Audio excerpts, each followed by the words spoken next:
Hind şəhərlərinin birində bir nəfər şiə var idi. İmkanlı, pullu insan idi. Əhl-i Beytin dostlarından idi. Mah-ı Mühərrəm gəldi, bu şiə var dövlətindən Hüseyn üçün xərcləyərdi. Deyir, illərin birində hakim, həmin şəhərin hakimi Əhl-i Beyt düşməni idi. Xəbər verdilər həmin hakimə ki, sənin vilayətində bir hindli şiə var, o hər il Hüseyn üçün əza məclisi keçirir. Pullar xərc eləyir Hüseyn əzasında iştirak edənlərə. Hakim həmin şəxsi çağırtdırır yanına.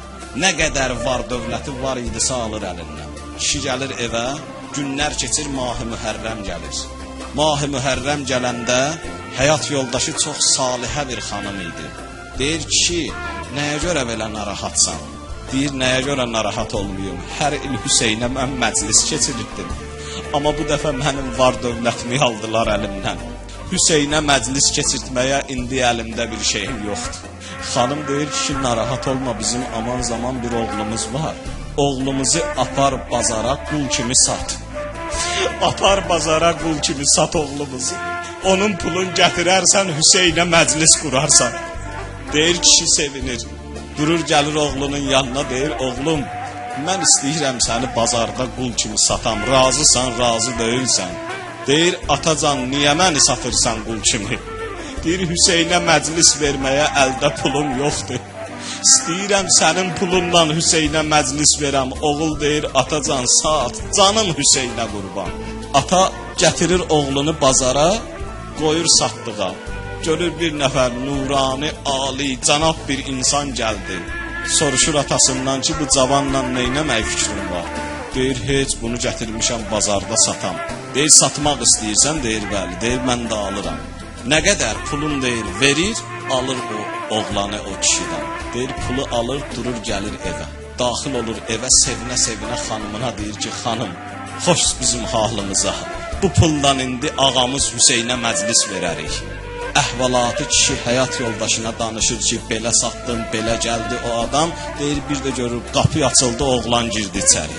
Baxır oğluna, deyir, oğlum, niyə gəldin, niyə qaçmısan? Deyir, ata qaçmamışam. Sən məni satıb pılı alıb məndən aralananda, mən baxdım sənin ardınca, ağlamaq məni boğdu. Deyir, məni alan o alicənab insan baxdı mənə, dedi ki, niyə ağlayırsan? Dedim, heç, ağamın dalıcan ağlayıram. O mənim ağam idi, mənə yaxşı ağa olmuşdu. İndi mən ondan ayrılıram, ona görə ağlayıram. Deyir, oğlum, o sənin ağon deyil, o sənin atondur.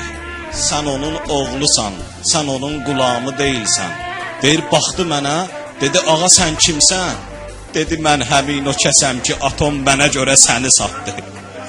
Ənəl qəribul müşərrəd, mənəm o qərib ağa. Ənəlləzi qətəluni ətşana, mənəm həmin susuz can verən ağa. Deyir, oğul, narahat olma, mən səni azad eləyəcəm, gedərsən. Gedərsən atova deyərsən ki, məni azad elədi alan kəs və narahat olmasın, o hakim ondan nə qədər var dövləti var idisə, almışdısa, onu qaytaracaq özünə. Deyir, məni azad elədi ağa, sən demə o Hüseyn ibn Əli imiş, İmam Hüseyn ağaymış. Bu dəmdə gördülər qapı döyülür, açdılar qapını, gördülər hakimin nümayəndəsidir. Ev yiyəsinə dedi ki, səni hakim çağırır. Durdum, gəldim həmin hakimin yanına, dedim, nə sözün var? Dedi, səndən üzr istəyirəm. Mən sənin var dövlətini almışam, mən səndən üzr istəyirəm. Sən get Hüseynə nə qədər ömrün var, məclislər qurcuna.